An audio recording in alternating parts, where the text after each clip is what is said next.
Au bord de l'abîme? Ne ferme pas cette vidéo, message de Dieu. Avez-vous l'impression de tomber à tout moment, d'être au bord du gouffre? Ne fermez pas cette vidéo, car Dieu a une parole urgente pour vous. Imaginez votre cœur battre. Dans le silence du petit matin, le désespoir vous murmurant qu'il n'y a pas d'issue, et cette profonde angoisse vous écrase l'âme.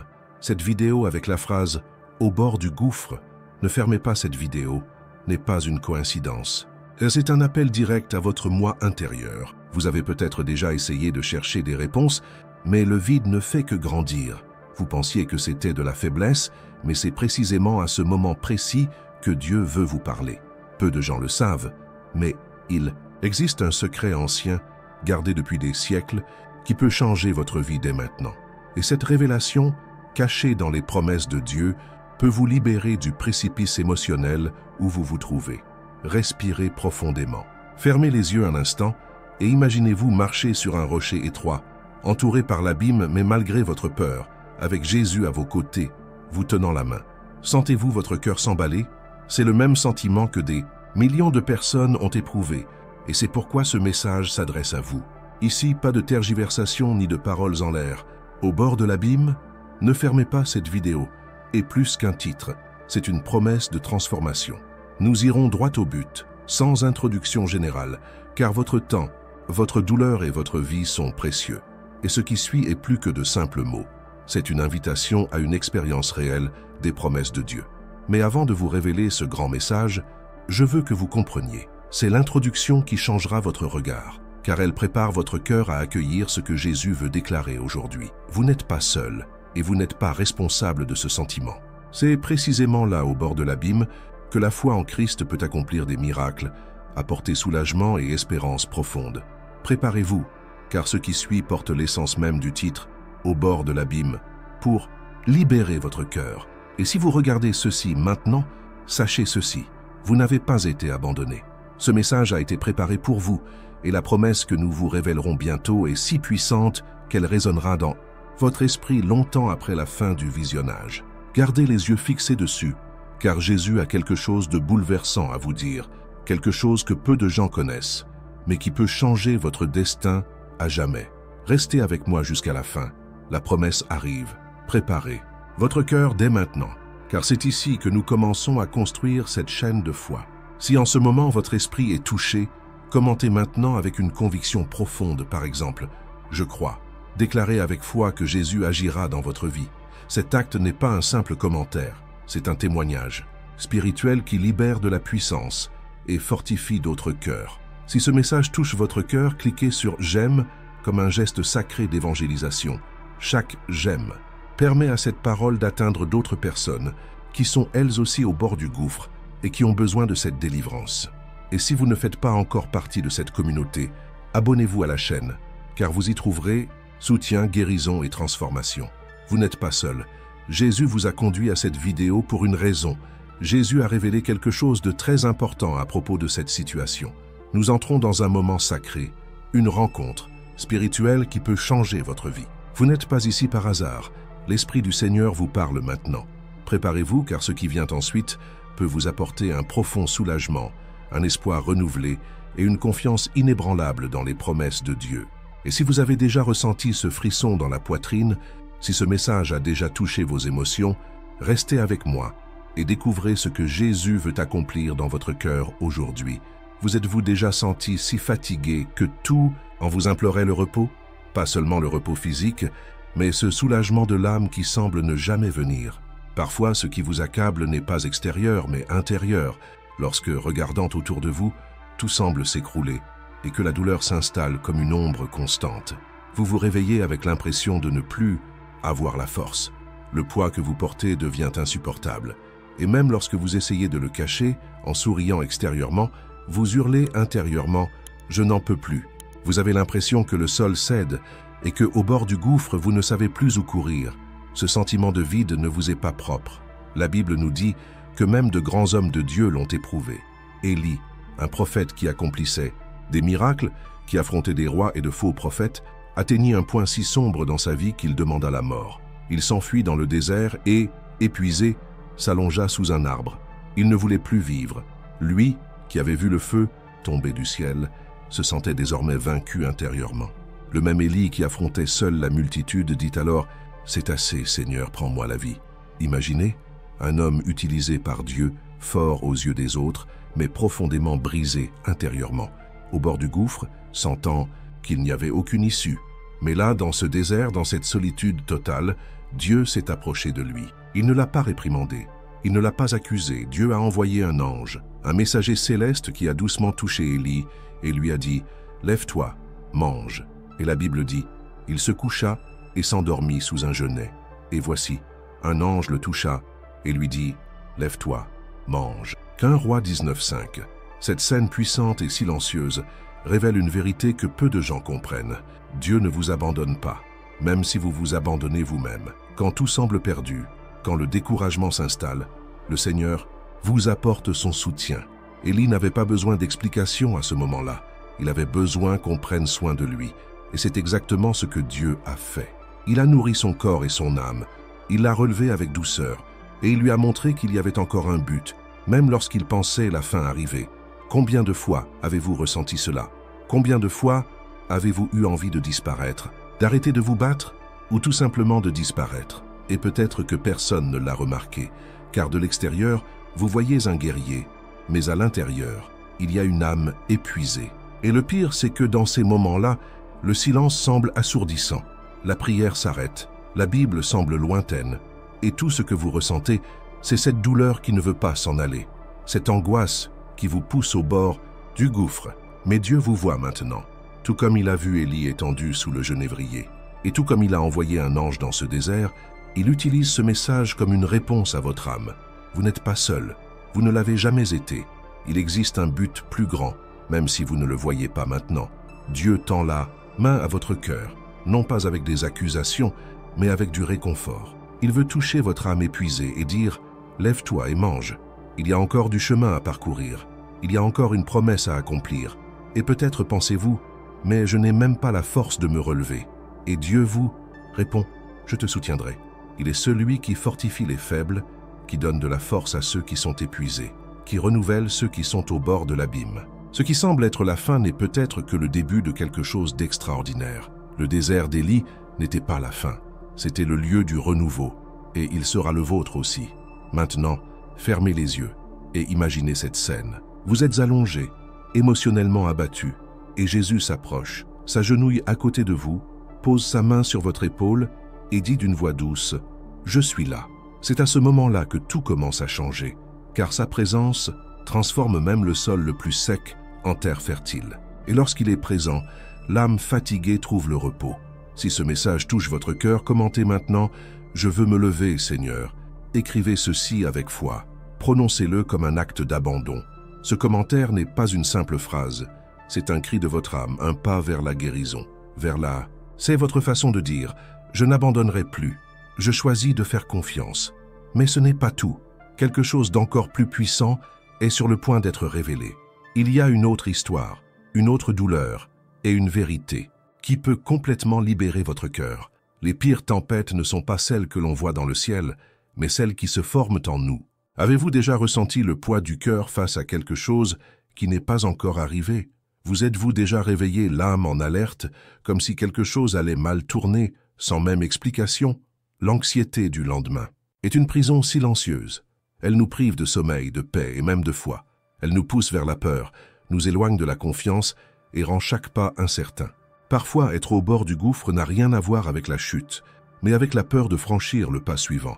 Demain devient un ennemi invisible, un fantôme qui nous hante avec des « et si ça ne marchait pas, et si je perdais, tout, et si Dieu ne le faisait pas, et si j'échouais encore une fois ». Dans la Bible, une scène illustre parfaitement cette angoisse silencieuse qui paralyse. Jésus et ses disciples étaient dans la barque. La mer était la même que d'habitude, mais cette nuit-là, le ciel s'assombrit, le vent rugit comme jamais et les vagues commencèrent à se soulever violemment. La peur s'empara d'eux. Même s'ils avaient vécu cette expérience en mer, les disciples ressentaient la terreur de ce qui pouvait arriver. La barque tanguait, et malgré tous leurs efforts, il semblait impossible de surmonter la tempête. La mort semblait certaine. Ils étaient paniqués, au bord du naufrage, au bord du désespoir. Mais le détail le plus déconcertant de cette histoire est que Jésus était dans la barque et il dormait. Combien de fois avez-vous ressenti cela, face à la tempête, criant, pleurant et ayant l'impression que Dieu dort? Les disciples s'écrièrent « Maître, ne te soucies-tu pas de ce que nous périssons ?» Leur question résonne encore aujourd'hui dans de nombreux cœurs. Est-ce qu'il s'en soucie? Voit-il tout cela? Et alors Jésus se lève, avec sérénité, avec autorité. Il regarde le vent, les vagues, le chaos, et déclare « Silence, ô vent, et tais-toi, mer !» Marc 4, 39. Et il y eut un grand calme, pas seulement autour d'eux, mais en eux. Le calme n'était pas seulement dans la mer, il était aussi dans leurs âmes. Ressentez-vous la puissance de cette scène? Un instant auparavant, la peur régnait. Un instant plus tard, tout était en paix. Car là où se tient Jésus, la tempête est calme. Peu importe la force du vent, peu importe à quel point le bateau tangue. Si Jésus est dans le bateau, vous ne coulerez pas. Il n'a pas perdu le contrôle. Ce qui semble parfois être le silence n'est que la préparation d'un miracle. Car lorsque tout en vous est en panique, il œuvre silencieusement à apaiser ce que personne d'autre ne peut atteindre. Ce que vous affrontez actuellement vous semble peut-être insupportable. La peur du lendemain, les dettes, la maladie, l'abandon, la solitude. Peut-être avez-vous regardé devant vous et n'avez vu que l'incertitude, l'insécurité, la douleur. Mais il y a un mot des Écritures qui résonne encore jusqu'à votre cœur.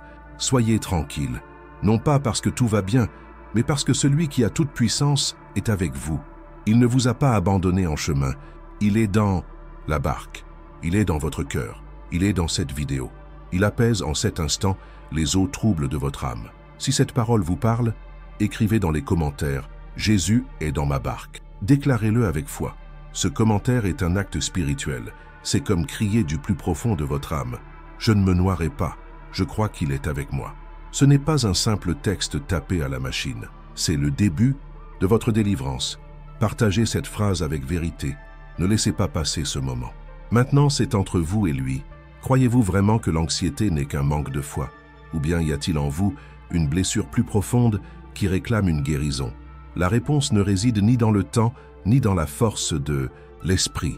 La véritable paix vient lorsque votre regard croise celui du Christ et que vous comprenez que vous n'êtes plus à la merci de la tempête, mais entre les mains de celui qui maîtrise les vents. Et savez-vous ce qui est le plus choquant? Cette histoire nous révèle que les disciples n'ont découvert une nouvelle dimension de Jésus que au cœur de la peur. Parfois, c'est précisément dans les heures les plus sombres qu'il révèle ce qui ne lui avait jamais été révélé auparavant. Respirez profondément. Laissez-vous porter par ce message. Imaginez maintenant Jésus debout dans la barque de votre vie, vous regardant droit dans les yeux et vous demandant « Pourquoi as-tu si peur? N'as-tu toujours pas la foi ?» Mais sans jugement, avec tendresse, avec un appel à votre cœur, « Fais-moi confiance ». Il ne s'agit pas d'ignorer la peur, mais de ne pas se laisser dominer par elle, car la foi n'est pas l'absence de peur. La foi, c'est persévérer. La foi, c'est lever les yeux au milieu du chaos et choisir de faire confiance. La foi, c'est rester dans la barque, même quand tout en vous veut s'enfuir. La foi, c'est écouter la voix qui apaise votre âme quand personne d'autre ne peut vous atteindre. Mais attendez, ce qui va suivre va remettre en question toutes vos croyances. Il existe une histoire oubliée par beaucoup, mais pleine de réponses pour ceux qui sont déjà épuisés intérieurement. Préparez-vous. Ce qui va suivre pourrait bien être la clé manquante pour libérer votre âme. Il existe une fatigue que le sommeil ne peut guérir, un épuisement silencieux qui s'installe lorsque l'âme a trop lutté et ne voit plus l'intérêt de continuer. C'est comme si chaque partie de votre être criait silencieusement à l'aide. Vous vous traînez au fil des jours comme si vous portiez votre propre corps sur votre dos, essayant de sauver les apparences, de ne pas vous effondrer en public, mais intérieurement, vous êtes brisé. Il y a un vide qui hurle, un épuisement, sans nom, mais que vous ressentez. Une douleur qui vous laisse au bord de l'effondrement, au bord du gouffre, et personne ne semble le remarquer. Personne n'imagine à quel point vous êtes fatigué de lutter contre les pensées, les émotions, les traumatismes, les souvenirs, les frustrations, les déceptions. Et lorsque cet épuisement s'installe, même la foi semble lointaine. La prière devient difficile, la louange perd son son, le cœur s'endurcit. Mais il existe un verset qui porte en lui un baume pour cette âme épuisée. C'est le psaume 23. « Il restaure mon âme ». Psaume 23, 3. Ces paroles ne sont pas seulement poétiques, elles sont prophétiques, elles sont un cri et elles sont une réponse, car il existe un berger qui n'abandonne pas ses brebis au milieu de la fatigue. Il existe un Dieu qui comprend ce que signifie être épuisé. David a écrit ce psaume non pas sur un trône, mais au milieu de la douleur. Il était persécuté, menacé, blessé. Et pourtant, il a déclaré que le Seigneur était son berger et qu'il ne manquerait de rien. L'âme de David était écrasée par la pression, la peur, la culpabilité. Et pourtant, il trouva du réconfort. Non pas parce que tout avait changé autour de lui, mais parce que Dieu était avec lui. Le véritable réconfort ne vient pas de l'absence de problèmes, mais de la présence de Dieu au milieu d'eux. Et c'est peut-être ce dont vous avez besoin en ce moment. Non pas d'un soulagement passager, mais d'un véritable réconfort. Ce contact spirituel qui pénètre l'âme et restaure ce que personne ne voit. Il existe une paix qui dépasse l'entendement.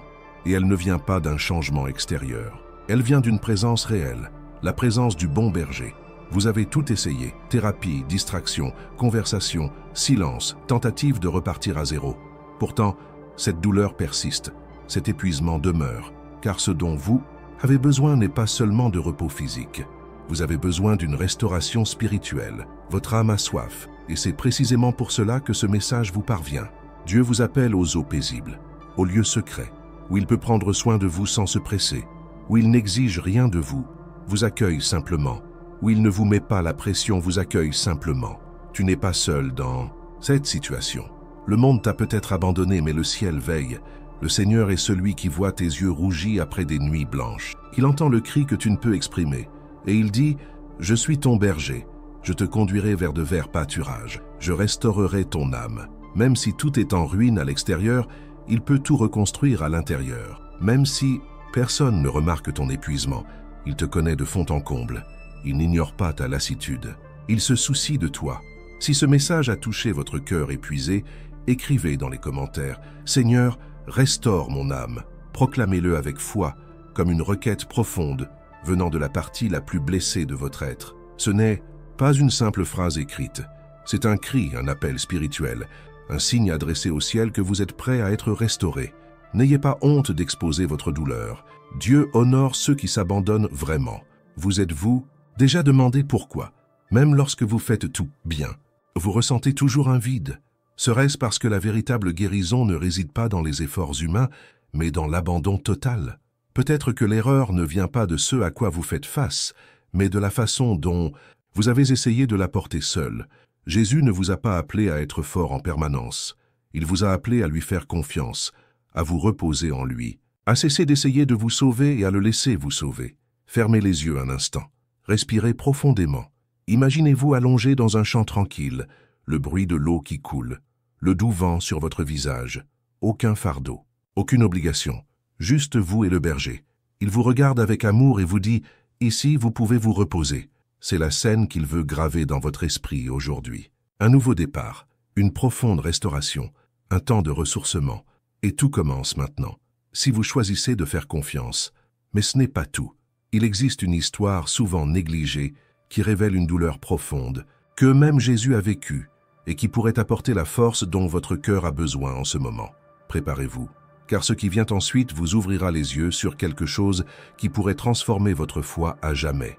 Il y a des moments dans votre cheminement spirituel où tout ce dont vous avez besoin, c'est d'entendre une réponse. Mais le ciel semble silencieux. Avez-vous déjà ressenti cela?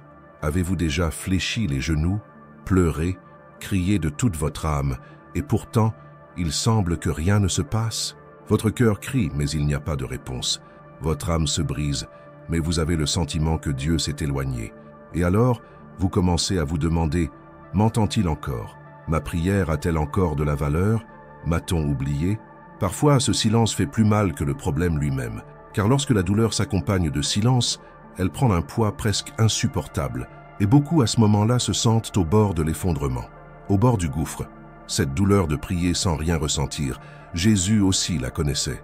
Au jardin de Gethsémani, peu avant d'être trahi, il vécut l'une des expériences les plus douloureuses de son cheminement. Le Fils de Dieu pur, sans péché, parfait, se répandit devant le Père. La Bible raconte qu'il s'éloigna des disciples, tomba face contre terre et pria « Mon Père, s'il est possible, que cette coupe s'éloigne de moi. Toutefois, non pas ce que je veux, mais ce que tu veux. » Matthieu 26, 39. Il suffoquait de douleur, Son âme était en proie à une profonde agonie. Le texte dit qu'il transpirait comme des gouttes de sang, et pourtant, il n'y eut aucune réponse immédiate. Le ciel resta silencieux. Imaginez-vous, Jésus lui-même, confronté à la douleur, la plus profonde, criant, demandant, et n'entendant pas de réponse claire. Ce silence fut l'un des moments les plus humains et les plus forts du ministère du Christ, car il démontra que le silence de Dieu ne signifie pas absence. Il démontra que la confiance, même sans écoute, est un acte de foi absolue. La vraie foi n'est pas celle qui se contente de remercier pour la réponse, mais celle qui demeure, ferme même quand tout semble silencieux. Parfois, Dieu se tait non pas parce qu'il vous a abandonné, mais parce qu'il vous prépare à quelque chose de bien plus grand. Combien de fois avez-vous prié en espérant un soulagement immédiat pour n'obtenir que le silence? Et cela vous a-t-il donné l'impression de ne pas être digne, d'avoir une foi faible ou que Dieu était en colère contre vous? Mais que diriez-vous si je vous disais que ce silence est en réalité une invitation, un appel à plonger plus profondément? Jésus n'a pas été abandonné à Gethsémane. Le Père était là, le plan s'accomplissait. Ce silence n'était pas de la négligence, c'était un but, et cela pourrait vous arriver aussi. Votre cri n'est pas ignoré, il est entendu et enregistré. Mais pendant que vous attendez la réponse, Dieu construit quelque chose en vous, la résilience, la maturité, la vraie foi. La prière la plus puissante n'est pas celle qui change votre situation, c'est celle qui vous transforme. Jésus n'a pas quitté le jardin sans la croix, mais il est parti avec un cœur fortifié, car même sans entendre le oui qu'il désirait, il a reçu le oui dont il avait besoin, la présence du Père, et cela lui a suffi. Peut-être que ce que Dieu veut vous enseigner aujourd'hui est ceci: son silence n'est pas la fin, c'est le début d'une nouvelle confiance. Il œuvre en coulisses, il prépare le terrain, et il profite de ce moment pour forger en vous une foi que l'enfer ne pourra ébranler. Si ce message vous a plongé dans ce silence, écrivez dans les commentaires « J'ai confiance », même sans comprendre. Cette affirmation est forte, elle est courageuse. C'est un cri spirituel qui brise le doute, l'anxiété et la peur. Il n'est pas facile de faire confiance dans l'obscurité, mais c'est dans cette confiance que naissent les plus grands miracles. Commentez avec foi. Vous n'êtes pas seul. Dieu voit votre douleur, même lorsqu'il semble ne pas répondre. Et maintenant, arrêtez-vous un instant. Fermez les yeux. Respirez profondément.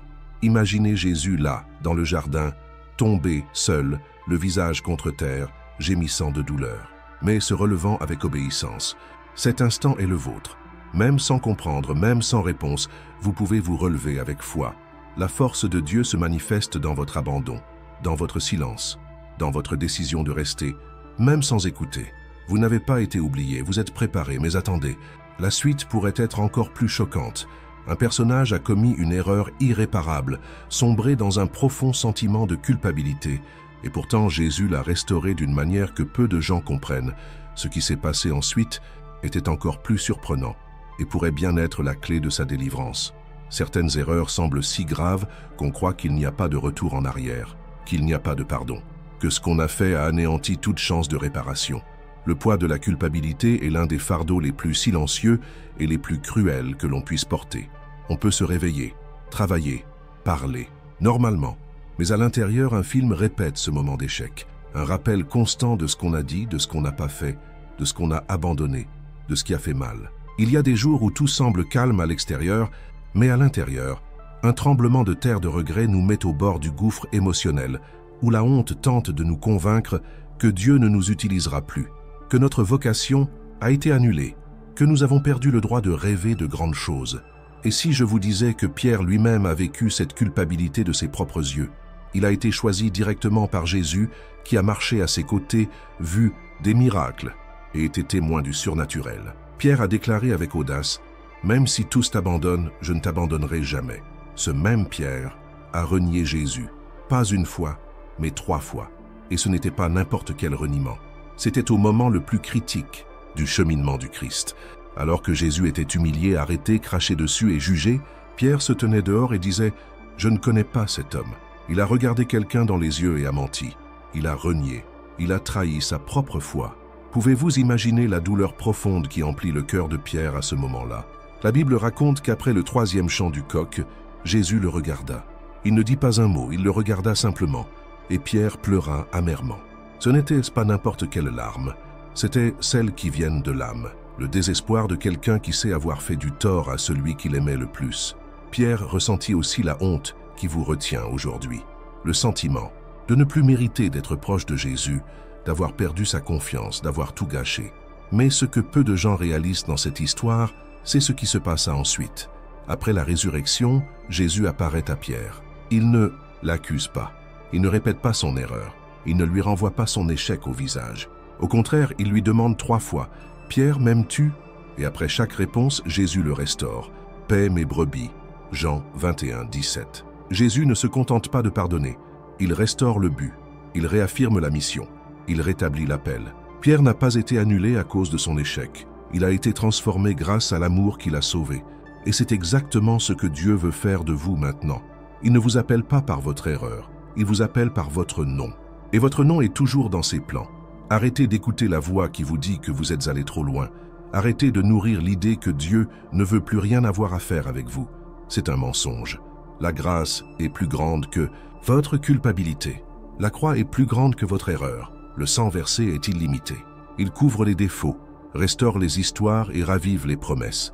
Et peut-être êtes-vous exactement à ce stade en ce moment, le cœur lourd, vous sentant indigne, croyant que votre chute vous a disqualifié à jamais. Mais Dieu vous a amené ici pour vous rappeler qu'il n'abandonne pas ceux qu'il aime. S'il a restauré Pierre, il peut vous restaurer. Et plus encore, il veut vous utiliser encore plus intensément après votre souffrance.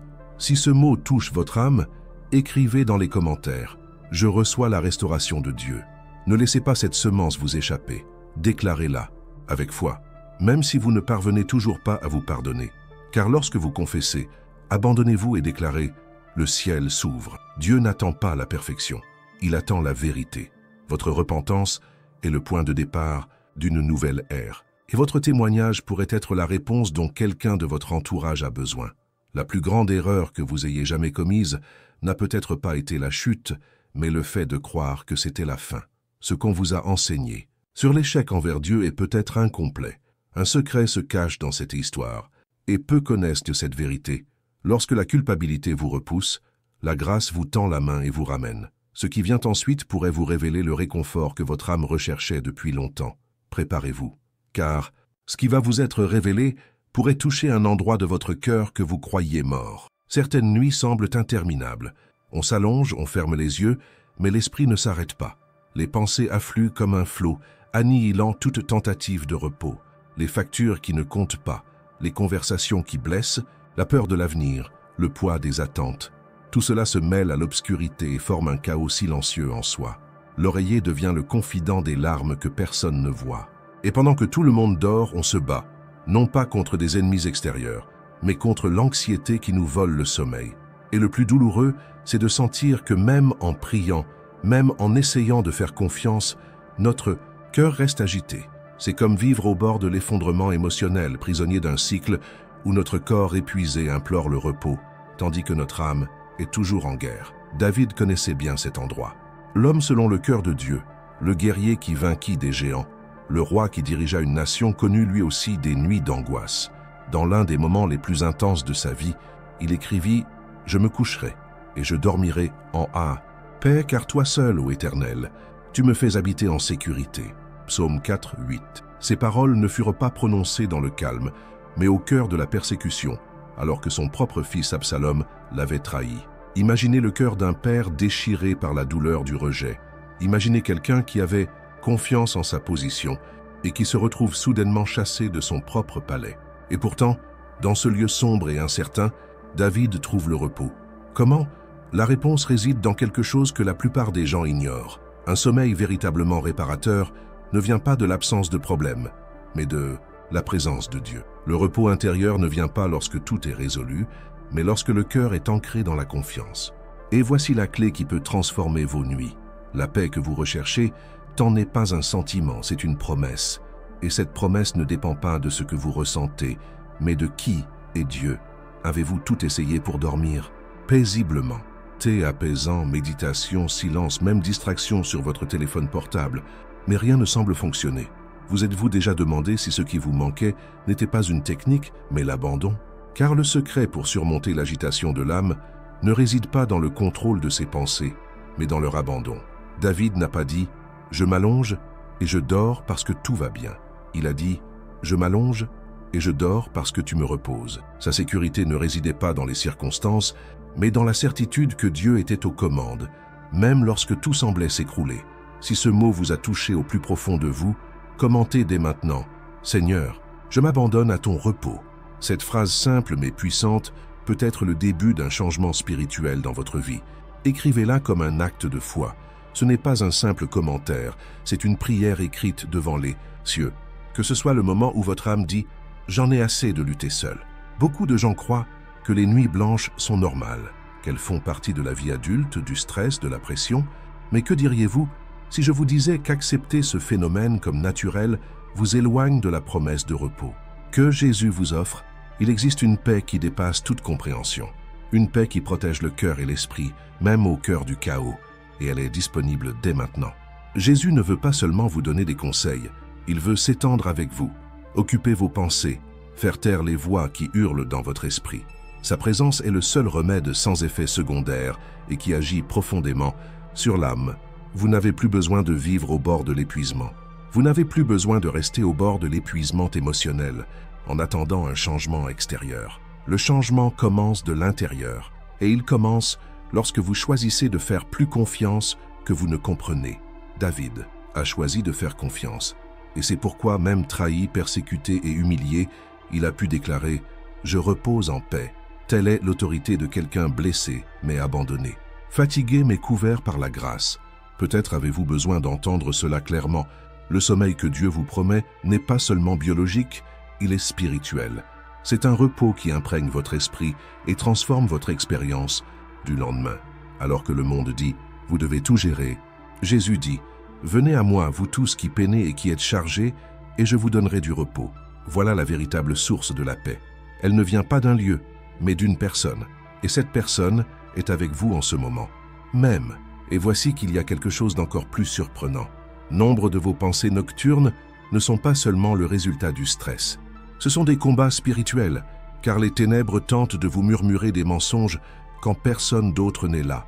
Mais aujourd'hui, la lumière du Christ veut envahir ces matins de vérité, de réconfort et d'espoir. Il veut remplacer l'anxiété par la confiance, l'insomnie par l'abandon, la panique par le repos. Préparez-vous car ce qui vous attend va au-delà du confort. C'est une révélation, une clé spirituelle capable de faire taire les bruits de l'âme et d'allumer une lumière là où il n'y avait que la peur. Ce que vous êtes sur le point de découvrir est peut-être exactement ce que votre âme crie silencieusement depuis si longtemps. Elle était seule au milieu du désert et elle avait l'impression que personne d'autre ne la voyait. Agar n'était le protagoniste d'aucune histoire. Elle n'était ni reine, ni prophétesse, ni même épouse légitime. Elle n'était qu'une servante, une étrangère utilisée par d'autres et rejetée lorsqu'elle ne lui convenait plus. L'enfant qu'elle portait dans son ventre était devenu la raison de son expulsion. Et elle était là, errant sans but, enceinte, épuisée, sans ressources et sans espoir. Elle avait été chassée, humiliée, réduite au silence, oubliée. Ceux qui observent ce moment pensent que c'est la fin d'une histoire, mais c'est précisément là que Dieu choisit d'intervenir. Alors que tout indique l'abandon, il révèle qu'il n'a jamais cessé de voir. Genèse 16:13 rapporte l'un des moments les plus sublimes des Écritures. « Tu es le Dieu qui me voit ». C'est la première fois dans toute la Bible que quelqu'un donne un nom personnel à Dieu. Et ce nom ne vient pas d'un patriarche, mais d'une femme souffrante, brisée et invisible aux yeux des hommes. Quel est le rapport avec cette histoire? Tout. Parce qu'il y a des jours où l'on se sent exactement comme Agar, invisible. On peut être entouré, mais au fond, on est seul. On peut sourire sur les photos, mais intérieurement, on est fragmenté. On peut même aller quelque part, avoir des conversations, paraître fonctionnel, mais notre âme est en fuite. Et le plus cruel dans cette douleur, c'est qu'elle semble passer inaperçue. La solitude au milieu de la foule est l'une des façons les plus douloureuses d'être au bord de la dépression. C'est le genre de souffrance qui ne hurle pas, mais qui ronge. On essaie de s'intégrer, d'être fort, de ne pas montrer sa souffrance. Mais au fond, on est déjà fatigué d'essayer d'être vu, compris, aimé. Et voici la vérité que le monde ne vous dit pas. La douleur de la solitude n'est pas seulement émotionnelle, elle est spirituelle. Être entouré suffit-il vraiment à guérir l'âme? Les réseaux sociaux, les événements ou une compagnie constante peuvent-ils toucher cette part profonde de vous-même qui aspire à être véritablement vue? Ou existe-t-il un regard, celui de Dieu, qui soit le seul capable de pénétrer toutes les couches de votre douleur et de dire « Je te vois, je te connais, je sais ce que personne d'autre ne sait ».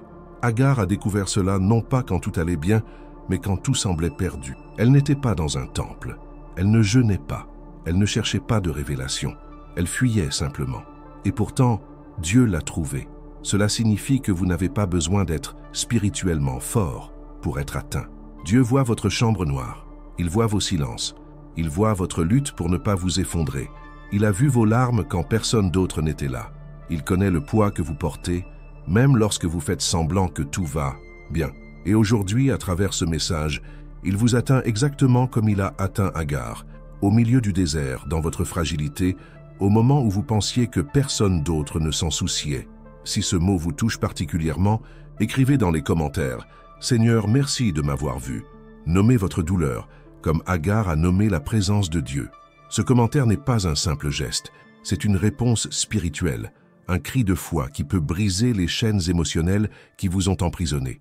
Et si vous croyez que d'autres ont aussi besoin de ce mot, cliquez sur « J'aime » et partagez cette vidéo. Votre « J'aime » peut servir d'instrument pour que les autres sachent.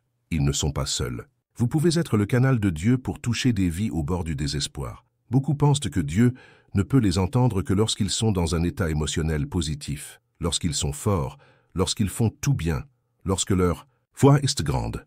Mais que diriez-vous si je vous disais que la révélation la plus puissante de qui est Dieu ne vient pas de la force mais de la faiblesse, qu'il est le Dieu qui se révèle dans la vallée, dans la fuite, dans la douleur, et que c'est dans ces moments-là qu'il révèle quelque chose que les forts ne peuvent voir, sa compassion intime, personnelle et transformatrice. Agar revint du désert avec plus qu'une simple orientation. Elle revint avec une identité guérie, car être vue par Dieu, c'est plus que simplement être remarqué, c'est être profondément aimé. Et lorsqu'on est vu ainsi, la douleur perd son pouvoir de vous définir, l'abandon perd son droit de vous emprisonner, et vous commencez à marcher différemment, non pas parce que votre situation a changé, mais parce que votre être intérieur a été restauré par la présence du Dieu qui voit. Mais ce n'est pas tout, car il y a quelque chose d'encore plus profond dans le fait d'être vu par Dieu, que presque personne ne réalise. Et lorsque vous comprendrez cela, vous verrez votre douleur sous un jour nouveau. Ce qui vient ensuite a le pouvoir de briser les cycles invisibles qui vous retiennent depuis si longtemps. Et c'est peut-être la révélation dont votre cœur a le plus besoin. Imaginez-vous debout devant une foule et appelé à prendre la place de quelqu'un qui, pendant des années, avait été la référence spirituelle de toute une génération. C'est exactement ce qui s'est passé pour Josué après la mort de Moïse. Plus besoin de fuir ni de se cacher. Le flambeau du leadership était entre ses mains. Et même s'il paraissait fort extérieurement, son âme tremblait. Il savait qu'il ne s'agissait pas seulement d'une mission, mais d'une immense responsabilité, d'un poids émotionnel qui mettait sa foi à l'épreuve. C'était comme se tenir au bord d'un précipice où le moindre faux pas pouvait lui coûter tout. Et c'est dans ce scénario que Dieu a rompu le silence et a prononcé une parole qui résonne encore aujourd'hui pour tous ceux qui se sentent dépassés par des choix difficiles. Ne t'ai-je pas donné cet ordre? Fortifie-toi et prends courage. Ne crains rien et ne t'effraie point, car l'Éternel, ton Dieu, est avec toi dans tout ce que tu entreprendras. Josué 1:9. Cette déclaration n'était pas un compliment pour les capacités de Josué, mais un rappel que la présence de Dieu était plus grande que ses peurs intérieures. Combien de fois vous êtes-vous retrouvé paralysé face à une décision qui aurait pu changer votre vie? Combien d'opportunités avez-vous laissé passer parce que la peur a pris le dessus sur la conviction? Il est facile de juger ceux qui hésitent, mais seulement ceux qui sont pris entre le désir et l'impossibilité de savoir ce que signifie vivre avec un cœur divisé, désirant avancer, mais les pieds en arrière. Ce type de peur n'est pas de la lâcheté, c'est le signe que l'âme est épuisée, lasse de faire des erreurs, de culpabiliser, d'essayer de bien faire et de se perdre. Et dans ces moments-là, la peur se déguise en prudence, le doute en logique, et la foi s'étouffe dans le silence. Le problème est que, dans ce processus, beaucoup abandonnent l'idée d'avancer, non pas parce qu'ils ne croient pas en Dieu, mais parce qu'ils doutent qu'il les accompagne. Avez-vous déjà réfléchi au fait que le poids que vous portez ne vient peut-être pas de la décision elle-même, mais de la responsabilité de ne plus échouer? Avez-vous déjà pensé que ce qui vous paralyse n'est peut-être pas un manque de foi, mais le souvenir de toutes ces fois où vous avez fait confiance et avez quand même été frustré? Et si je vous disais que le véritable courage ne consiste pas à avoir toutes les réponses, mais à obéir même quand on tremble intérieurement? Josué n'est pas devenu fort avant d'obéir. Il a obéi même lorsqu'il avait peur. Et c'est là que le cheminement émotionnel trouve sa rédemption. Lorsque vous découvrez que Dieu n'attend pas que vous soyez courageux pour vous accompagner. Il vous accompagne pour vous rendre courageux. Ce choix que vous devez faire, ce changement qui vous hante, cette conversation que vous évitez, ce oui ou ce non que vous gardez en vous, ne doit plus être remis à plus tard par peur. Si votre cœur est agité, si votre âme est sur le point de se retirer à nouveau, écoutez, le même Dieu qui était avec Josué est avec vous maintenant. Il n'a pas changé et il ne délègue pas sans vous équiper. Sa présence à vos côtés est plus grande que n'importe quel abîme émotionnel devant vous. Même si le chemin semble étroit et que le vent du doute tente de vous renverser, rappelez-vous, ce qui compte, ce n'est pas ce que vous ressentez, mais la personne qui marche avec vous. Si ce mot vous a confronté à une décision que vous avez évitée, écrivez dans les commentaires « Seigneur, donne-moi le courage d'obéir ». Exprimez-le sincèrement, comme le cri de quelqu'un qui comprend que vous ne pouvez plus reporter. Ce commentaire est plus qu'une phrase, c'est le début d'un repositionnement spirituel. Vous n'êtes pas seul à ce carrefour. Dieu vous élève vers de plus grandes choses. La peur veut vous faire croire que le pire arrivera si vous faites une erreur. Mais la foi vous rappelle que le pire est de ne jamais essayer. Et c'est précisément là que beaucoup se trouvent en ce moment, hésitant, pensant qu'attendre un peu plus longtemps facilitera la décision. Mais en réalité, le temps ne fait qu'amplifier la peur et rendre l'âme plus apathique. C'est pourquoi la voix de Dieu vous réveille aujourd'hui. Comme Josué, vous êtes appelé à vous lever, non pas parce que tout est sous contrôle, mais parce que vous n'avez pas été créé pour vivre courbé sous le poids de l'indécision. Mais attendez, ce qui se passe ensuite va remettre en question tout ce que vous croyez sur l'échec. Le but est l'obéissance. Face à la douleur, beaucoup croient que le doute est un péché impardonnable. Mais est-ce vraiment vrai? Le questionnement, l'hésitation et le sentiment de faiblesse spirituelle sont-ils le signe d'un manque de foi? Ou est-ce le contraire, un cœur si blessé qu'il ne peut que murmurer un appel à l'aide déguisé en méfiance? Imaginez Thomas, l'un des 12. Il a marché avec Jésus, a vu des miracles, a entendu les paroles qui ont changé le monde. Et pourtant, lorsqu'on lui a annoncé la résurrection du Maître, il n'a pas pu y croire. Non par arrogance, mais par douleur. La mort de Jésus a été si dévastatrice qu'elle a brisé quelque chose en lui. Et lorsque l'espoir meurt, il ne reste qu'un abîme intérieur difficile à franchir. La scène est profondément humaine. Les disciples tentent de le convaincre, mais Thomas est honnête. Si je ne vois pas, si je ne touche, je ne croirai pas. C'est dans Jean 20, 25. Peut-être voulait-il croire, mais la blessure était plus grande qu'une foi momentanée. Et que fait Jésus? Il ne vous rejette pas. Il ne vous fait pas honte. 8 jours plus tard, il réapparaît, franchissant les barrières physiques et émotionnelles. Il va droit vers Thomas et, sans condamnation, lui tend les mains. « Avance ton doigt ici et vois mes mains. » Jean 20, 27. Le toucher qui guérit, la présence qui restaure, la foi qui renaît dans le cœur qui se croyait trop faible, pour continuer. Maintenant, regardez-vous. Combien de fois avez-vous eu honte de vos doutes? Combien de nuits avez-vous prié en silence, demandant une preuve, un signe, quelque chose qui vous ferait croire à nouveau? Et comme rien ne venait, vous êtes-vous blâmé, pensant être trop loin pour être atteint? Et si je vous disais que Jésus ne se détourne pas de ceux qui doutent, il s'approche. Car le doute, contrairement à ce qu'on vous a enseigné, n'est pas une absence de foi. C'est le terreau fertile où la vraie foi peut s'épanouir. Thomas n'était pas moins aimé pour avoir hésité. Il était perçu en profondeur. Et c'est ce que Jésus fait avec vous maintenant. Il vous voit pleinement avec toutes vos contradictions, vos blessures, vos peurs, et pourtant, il vous appelle à lui.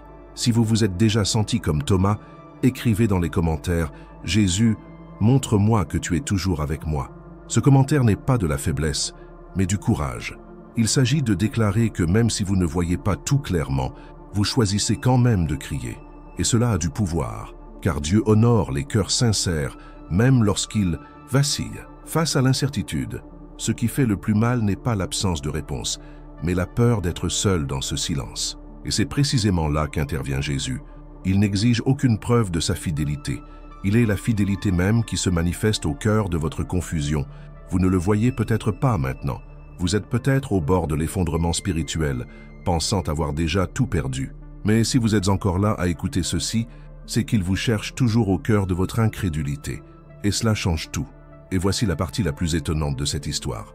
Le véritable miracle n'était pas lorsque Thomas touchait Jésus, mais lorsque Jésus touchait Thomas avant même que le contact n'ait lieu. Avez-vous déjà eu l'impression de ne pas être à la hauteur? Que malgré tous vos efforts pour paraître fort, saint ou préparé, quelque chose en vous vous hurle que vous n'êtes pas capable, que vous n'êtes pas digne. Cette voix, souvent silencieuse, vous ronge. Elle murmure que les autres sont meilleurs, que Dieu agit dans la vie de chacun sauf la vôtre, que vos erreurs, vos limites, vos insécurités annulent toute chance d'être utilisées par Dieu. Si vous avez déjà pensé ainsi, alors vous comprenez le dilemme de Moïse face à l'appel de Dieu. Oui, Moïse, le libérateur du peuple hébreu, l'homme qui vit le buisson ardent et parla face à face avec le Seigneur, lui aussi a lutté intérieurement contre un sentiment d'incompétence. Lorsque Dieu l'appela pour délivrer Israël d'Égypte, Moïse ne répondit pas avec enthousiasme. « Me voici ». Au contraire, il hésita, il s'interrogea, il tenta de fuir. Dans Exode 4:10, il dit « Ah, Seigneur, je n'ai jamais été éloquent, je suis lent à parler et à parler. » Il croyait que son handicap, sa difficulté à parler, était une raison suffisante pour que Dieu le choisisse, quelqu'un d'autre, quelqu'un de mieux préparé, de plus parfait. Mais savez-vous ce que Dieu dit? « Qui a fait la bouche de l'homme? Je serai avec ta bouche et je t'enseignerai ce que tu devras dire. » Exode 4:12. Autrement dit, Dieu ne choisit pas ceux qui sont capables, il équipe ceux qui sont élus. Cela détruit complètement le mythe selon lequel il faut être parfait pour être utilisé par Dieu. Et cela révèle quelque chose d'encore plus puissant. Dieu choisit précisément ceux qui se sentent incompétents, précisément parce que c'est dans ces cœurs humbles qu'il révèle sa gloire. Votre faiblesse n'est pas un obstacle, elle est le point de départ de l'action divine. Moïse a libéré une nation entière, même s'il pensait ne pas pouvoir parler. Alors pourquoi pensez-vous que vos limites sont plus grandes que la puissance de Dieu? Si vous vous êtes déjà senti trop petit pour ce que Dieu vous appelle à vivre, écrivez dans les commentaires « Jésus, utilise ma faiblesse pour ta gloire ». Ce commentaire est plus qu'un simple texte. C'est un acte de foi, un abandon conscient, un autel public où vous déposez votre douleur entre les mains du Père. Ne la gardez pas pour vous. Déclarez-la car reconnaître que seule la grâce soutient est puissant. Et maintenant, arrêtez-vous un instant, prenez une grande inspiration et réfléchissez. Se pourrait-il que votre insécurité vous empêche de voir l'ampleur du dessein que Dieu a préparé pour vous? Se pourrait-il que vous considériez vos échecs à travers les yeux du monde, alors que vous devriez les considérer comme des germes de dépendance qui vous lient plus fortement au Créateur? Moïse a tenté de fuir, et malgré cela, Dieu a insisté auprès de lui. Et lorsqu'il a finalement accepté, l'histoire a changé.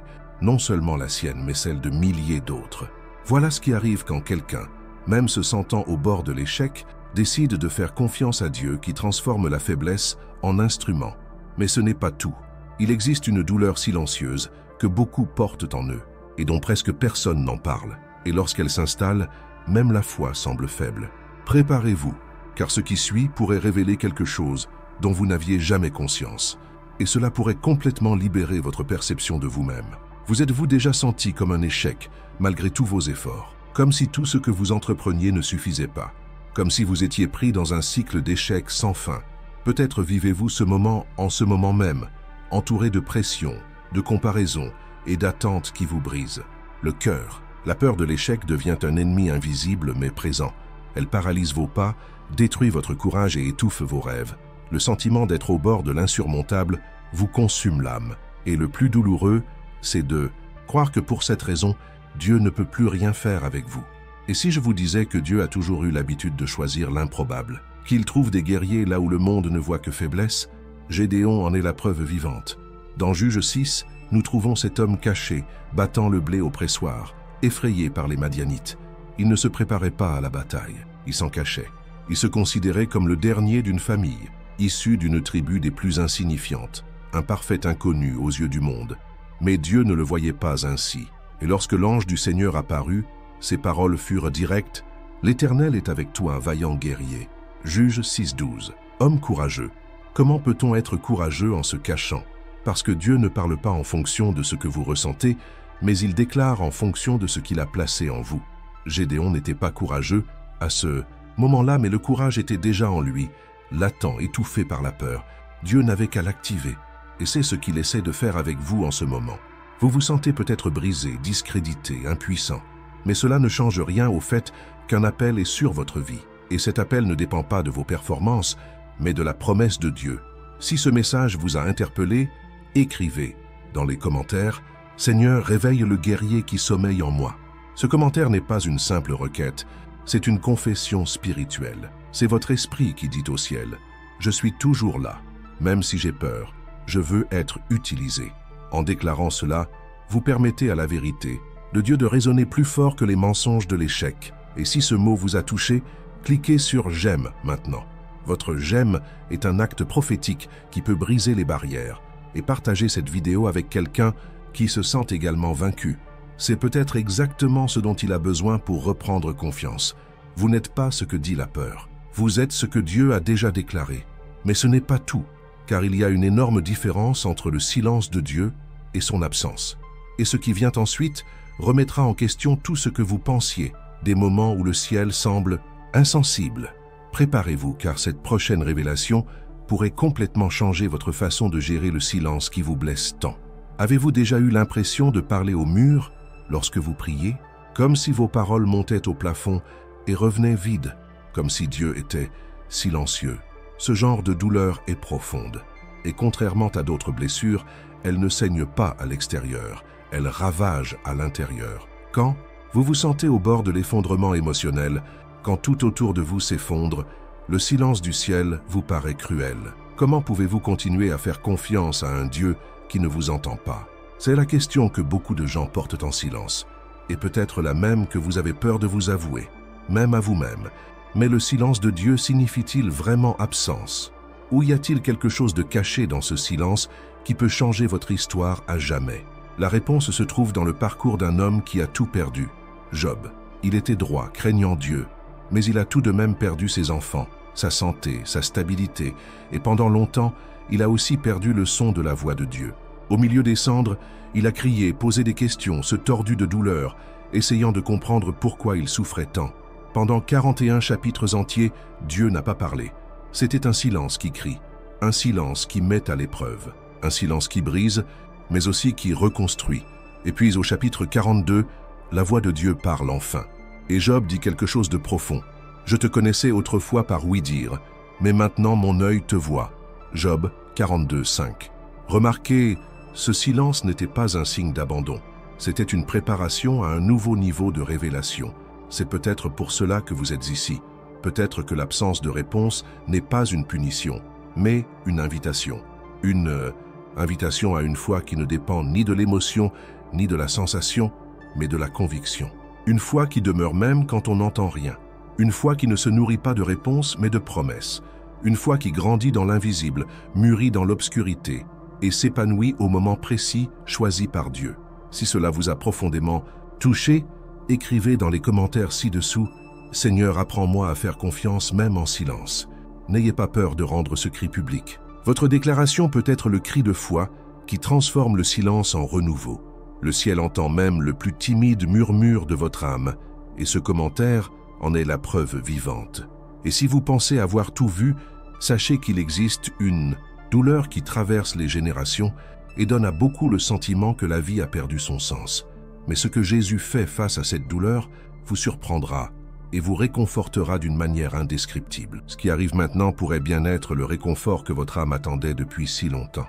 Et si votre foi était mise à l'épreuve, au moment même où tout s'écroulait, quand le sol semblait s'effondrer sous vos pieds, quand plus rien n'avait de sens et que vos plans s'effondraient, pourriez-vous encore croire? Car c'est précisément à ce moment-là que beaucoup abandonnent. Il n'est pas difficile d'avoir confiance quand tout va bien. Mais qu'en est-il lorsque tout s'écroule?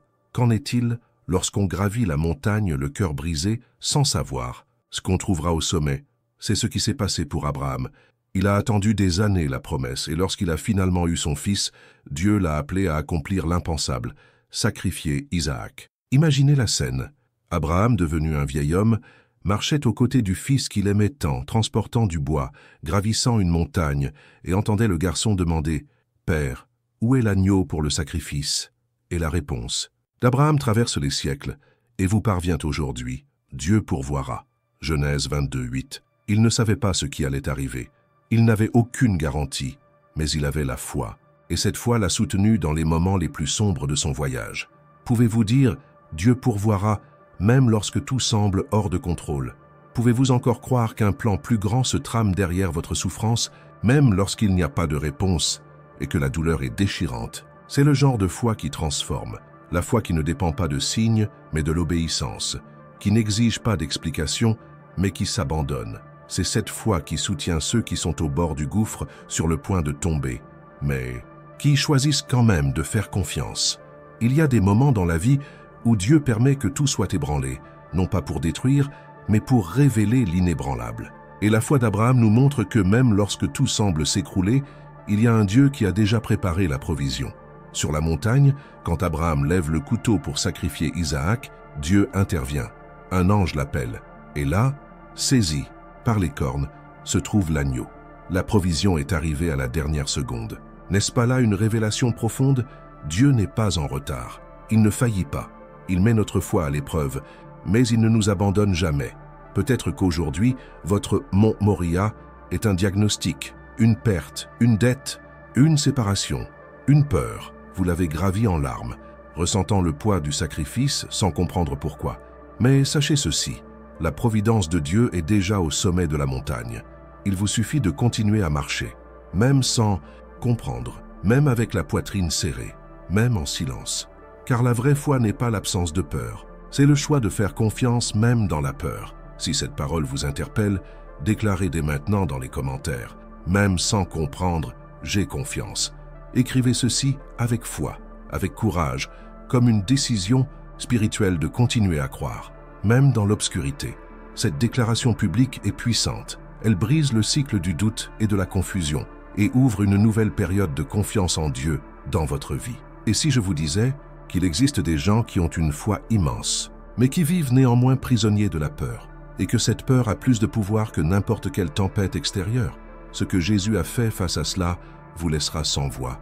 Ils étaient au milieu de la mer. Le vent soufflait. Fort les vagues déferlaient violemment et la peur les saisit. Les disciples, même après avoir assisté au miracle, étaient pris de panique. Il faisait nuit.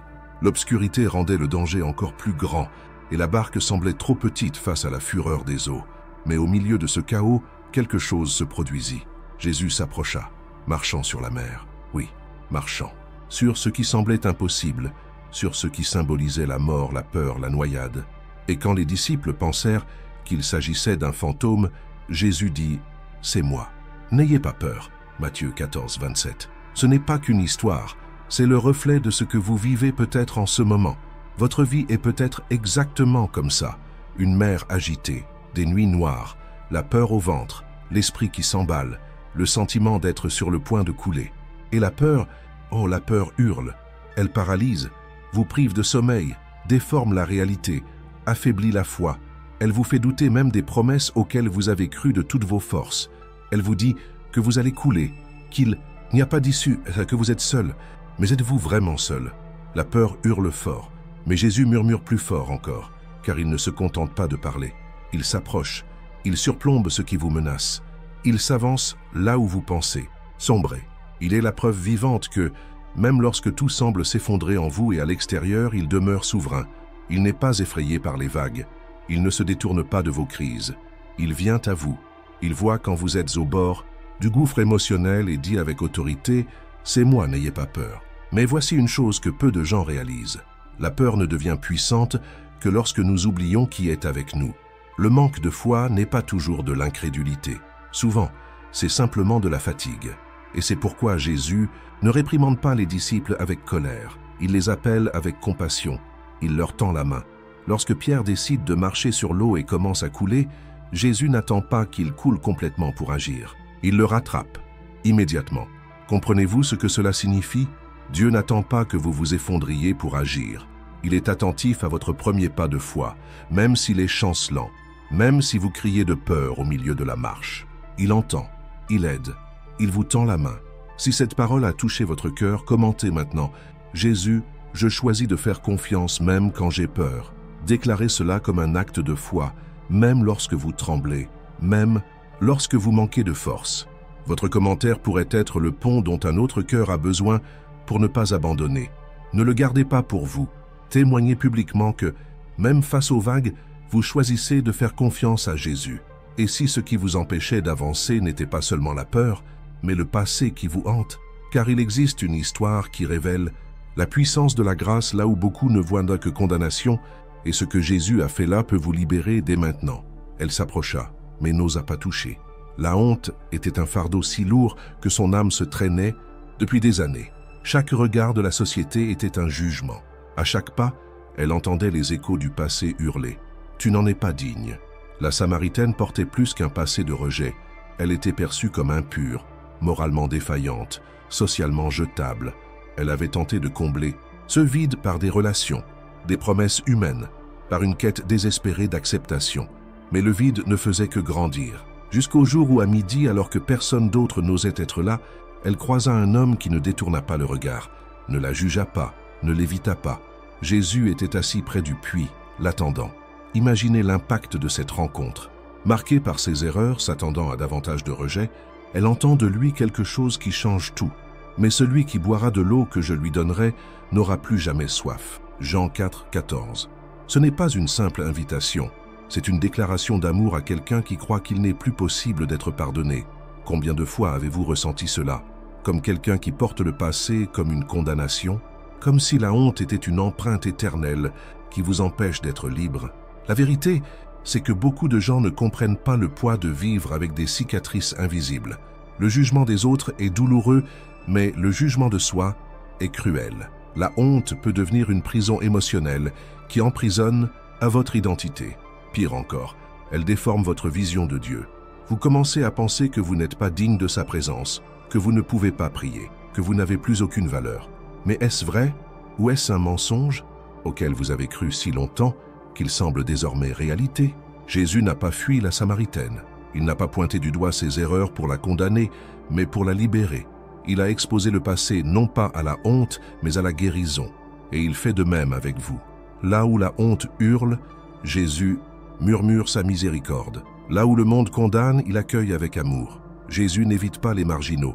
Il marche vers la source, vers le midi, là où vous êtes en ce moment, pour dire « Je sais tout de toi, et pourtant je t'ai choisi ». Si ce message vous a touché, écrivez dans les commentaires « Jésus me purifie et me restaure ». N'ayez pas peur d'exprimer votre vulnérabilité. Cet acte peut être le premier pas vers votre liberté. Peu importe ce que l'on dit de vous, ce qui compte, c'est ce que dit Jésus. Et il dit « Tu es aimé, tu es choisi, tu es restauré ». Témoignez-en avec foi. Mais il y a quelque chose que presque personne ne réalise dans cette histoire. Ce que cette femme a fait après sa rencontre avec Jésus a transformé non seulement elle, mais toute une ville. Et si je vous disais que sa guérison pourrait avoir un impact sur plus de vies que vous ne pouvez l'imaginer? Elle pleurait, mais ce n'était pas seulement de la tristesse. C'était un cri silencieux, une angoisse profonde que personne autour d'elle ne semblait comprendre. Assise dans le temple, les yeux rougis et l'âme épuisée, Anna ne pouvait retenir ses larmes. Elle n'avait pas de mots à la bouche, seulement un gémissement au fond de son cœur. Ceux qui la regardaient de l'extérieur la jugeaient. Ceux qui ne ressentaient pas sa douleur l'interprétaient comme une exagération, un déséquilibre, voire de l'ivresse. Mais ce qu'Anna ressentait était quelque chose que beaucoup d'entre nous connaissent, la solitude émotionnelle, le sentiment d'être entouré de gens et pourtant invisible. Elle hurlait intérieurement, mais personne ne comprenait la profondeur de sa douleur. Élie, le prêtre, la vit et conclut qu'elle était ivre. Il n'entendit pas le cri de son âme, il ne jugea que l'apparence. Mais Anne répondit par une phrase, qui est un cri de millions de personnes aujourd'hui. « J'ai répandu mon âme devant l'Éternel » 1 Samuel 1,15. Cette phrase a un poids que vous connaissez peut-être bien.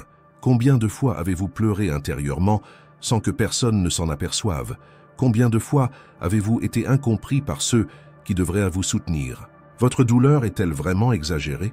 Ou votre entourage a-t-il cessé de vous écouter avec son cœur? La douleur de ne pas être compris est l'une des plus profondes. Et l'isolement émotionnel est cruel, car il transforme les sentiments en prison invisible. Quand personne ne comprend votre douleur, vous commencez à croire qu'elle est peut-être sans valeur. Mais Dieu, contrairement aux hommes, regarde au plus profond de vous-même. Il a vu Anne, il a compris ce qu'elle ne pouvait exprimer avec des mots, et il fait de même avec vous. Alors que tout le monde vous regarde à travers des filtres humains, Dieu voit parfaitement ce qui est au fond de votre âme. Vous n'exagérez pas, vous ressentez, et cela compte pour lui. Quand Anne a épanché son âme, elle n'a pas seulement reçu un fils, elle a reçu une réponse, du réconfort et la paix, car le véritable soulagement ne commence pas par la réalisation d'un rêve, mais par le moment où l'on se sent écouté par Dieu. Il est celui qui recueille chaque larme, comme une semence spirituelle. Aucune souffrance n'est ignorée, aucune larme n'est gaspillée, aucun silence n'est invisible à ses yeux. Parfois, tout ce que votre âme désire, c'est être vu, et le Seigneur voit. Si vous avez déjà ressenti la douleur de ne pas être compris, écrivez avec foi dans les commentaires « Dieu comprend mon cœur ». N'ayez pas honte d'ouvrir votre âme. Ce commentaire pourrait être le germe d'un tournant spirituel dans votre vie. Les autres ne le verront peut-être pas, mais Dieu vous entend en ce moment. Témoignez-en, libérez votre voix, affirmez votre confiance. Mais que se passerait-il si je vous disais qu'il existe un lien entre le fait d'être incompris et le fait d'être mis à part par Dieu pour quelque chose de plus grand? Ce qui vient ensuite peut changer la façon dont vous voyez votre propre histoire. Il y a des moments où le problème ne vient pas des circonstances extérieures, mais du brouhaha insupportable de votre esprit. Des pensées négatives, récurrentes, qui défilent, comme si une voix invisible murmurait constamment « Tu n'y arriveras pas, ça ne changera pas, tu n'es pas assez bien ». Et le pire, c'est quand personne ne le remarque. Extérieurement, vous souriez, vous faites votre devoir, mais intérieurement, une violente bataille fait rage, une confusion mentale qui semble sans répit. Vous essayez de dormir sans y parvenir. Vous essayez de vous concentrer sans succès. Vous essayez de prier, mais vous avez l'impression que votre esprit va partout sauf vers Dieu. Ce n'est pas seulement du stress. C'est une guerre spirituelle qui se déroule dans la zone la plus vulnérable de l'être humain, le mental. La Bible nous montre que même l'apôtre Paul, un homme fort et rempli de l'esprit, savait combien l'esprit avait besoin d'être protégé. Il écrit dans Romains 12:2 « Soyez transformés par le renouvellement de l'intelligence ». Cela nous indique que la transformation que Dieu désire pour nous commence de l'intérieur. Il veut changer notre façon de penser, de ressentir et de réagir. Car un esprit confus, blessé ou accablé peut nous conduire à un état émotionnel comparable à celui d'être au bord d'un abîme, non pas physique, mais mental. Et ce genre d'abîme est tout aussi dangereux, car il peut nous paralyser intérieurement tandis que le monde extérieur continue de tourner. Mais il y a un secret ici, dont peu de gens parlent. Votre esprit n'a pas besoin de rester prisonnier. Jésus est venu pour libérer vos pensées aussi. Et cela ne se produit pas avec des techniques humaines, mais grâce à une vérité profonde. Le renouvellement de l'esprit passe par la parole de Dieu. Lorsque vous vous nourrissez des promesses, lorsque vous les méditez quotidiennement, lorsque vous remplacez les pensées de culpabilité, de peur et de désespoir par des versets de vie, de paix et d'espoir, quelque chose de puissant se produit. La voix qui vous accusait commence à faiblir. Les pensées négatives perdent de leur force et un nouveau modèle se forme en vous, un modèle de foi. L'esprit renouvelé n'est pas parfait, mais il est guidé. Et lorsque votre esprit est guidé par l'esprit, même le chaos perd son pouvoir. L'anxiété qui vous accablait commence à céder la place à la confiance. Ces pensées destructrices n'ont plus de pouvoir. Ce n'est pas de la magie, c'est une promesse. C'est ce que Dieu fait lorsque vous lui abandonnez vos pensées. Si votre esprit a été un champ de bataille, déclarez dans les commentaires « Jésus renouvelle mon esprit ». Écrivez-le comme un acte de foi. Chaque lettre que vous écrivez peut être une brique dans la reconstruction de votre paix intérieure. Ne sous-estimez pas cet acte. C'est une guerre gagnée d'abord par la décision d'ouvrir votre cœur.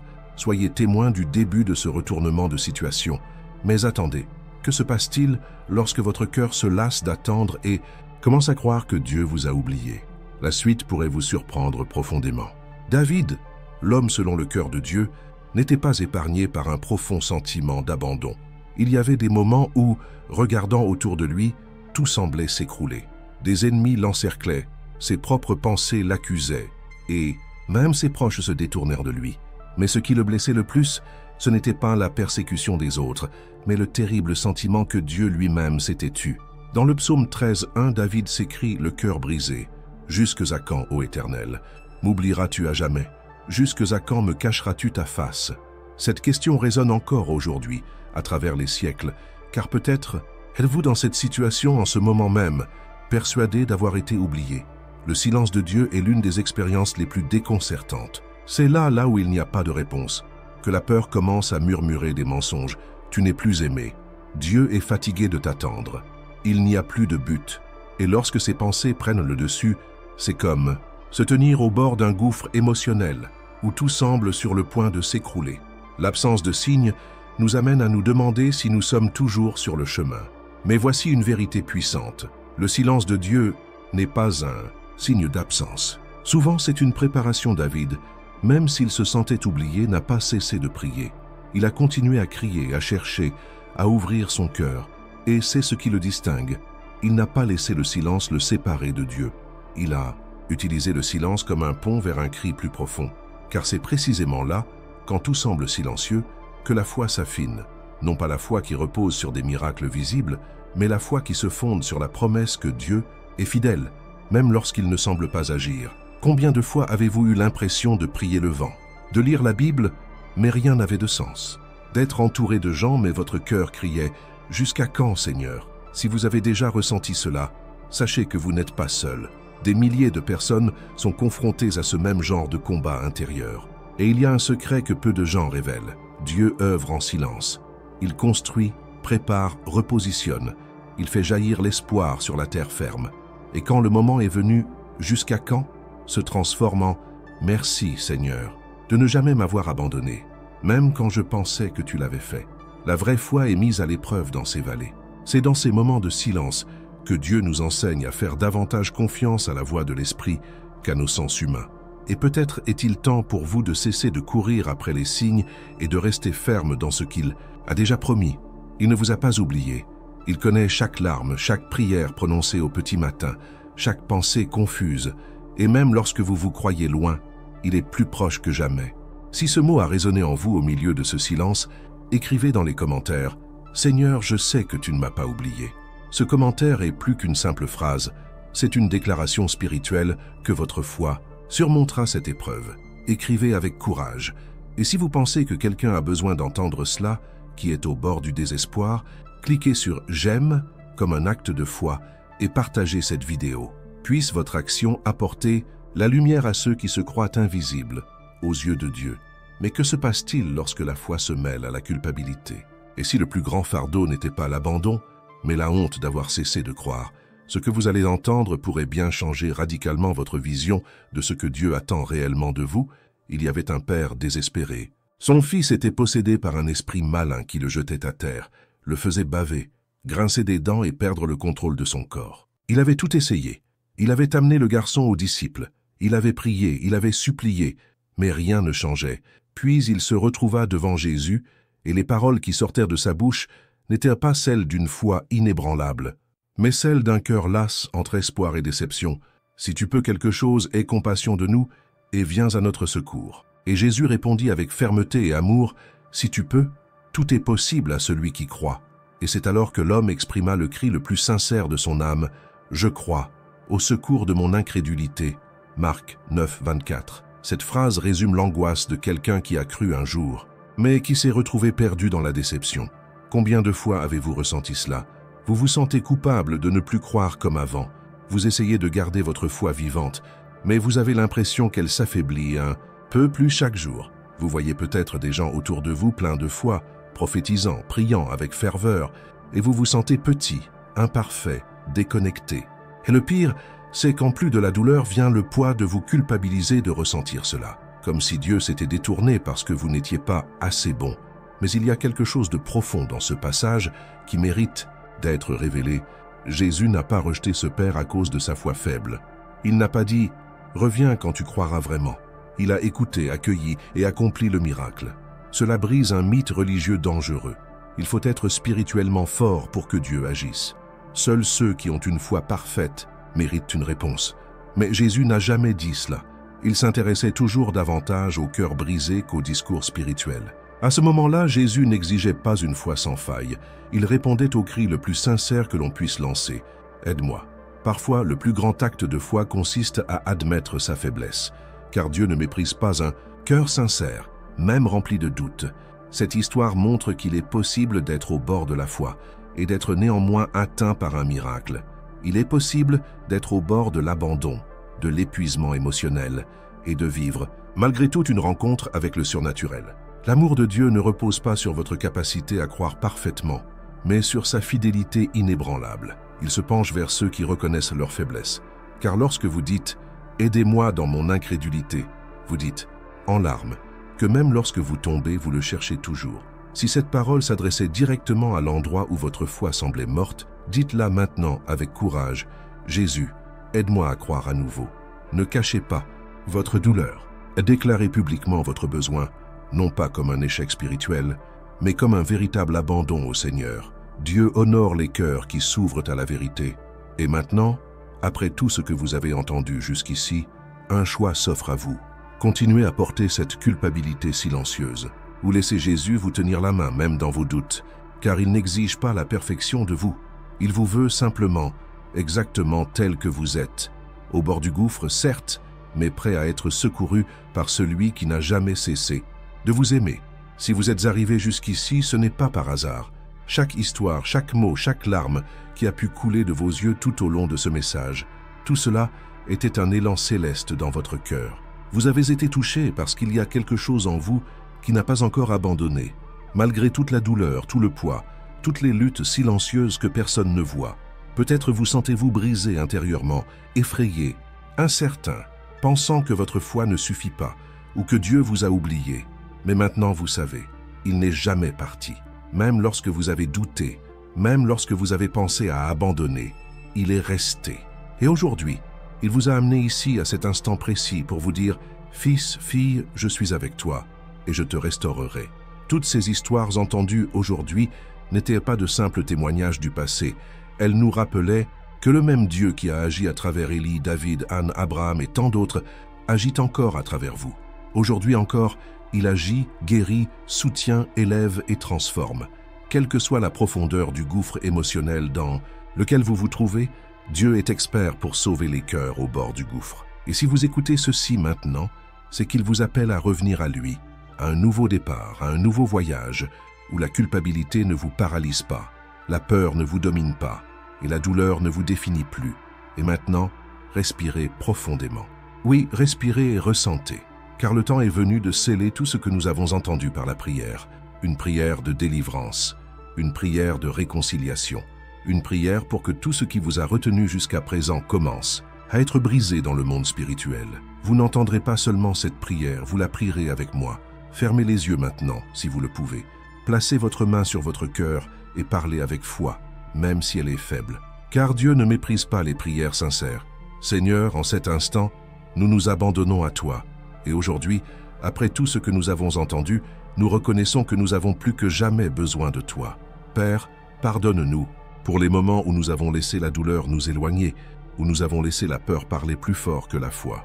Nous savons que tu nous aimes même lorsque nous doutons, même lorsque nous nous sentons indignes. C'est pourquoi, avec humilité, nous abandonnons maintenant notre culpabilité, nos traumatismes, nos pensées lourdes, nos nuits agitées, nos larmes cachées. Seigneur, libère ce cœur qui prie maintenant. Guéris cette âme blessée. Apporte la paix là où il n'y avait qu'angoisse. Que toute anxiété, toute peur, tout sentiment d'abandon et d'échec soit chassé maintenant, au nom de Jésus. Que ta présence enveloppe cette vie d'amour, d'espoir et de renouveau. Que cette nuit soit une véritable transformation, au nom de Jésus. Amen. Si vous avez prié avec moi, ne le gardez pas pour vous.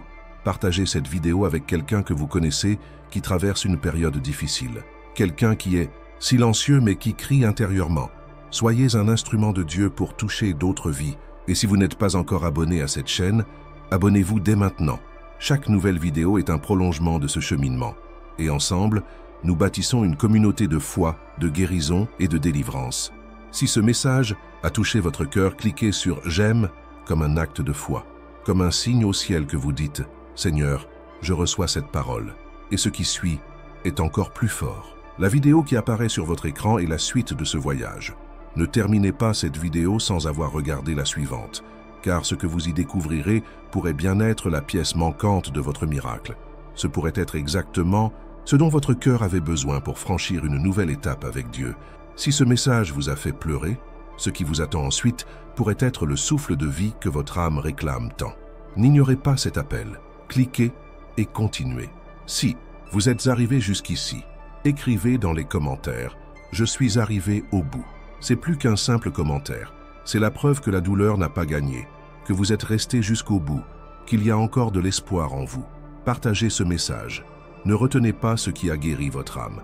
un proche est peut-être au bord du gouffre en ce moment, et ce message pourrait être le fil conducteur qui l'empêchera de tomber. Partager, c'est aimer, c'est obéir, c'est être réceptif. Abonnez-vous à la chaîne et activez la cloche.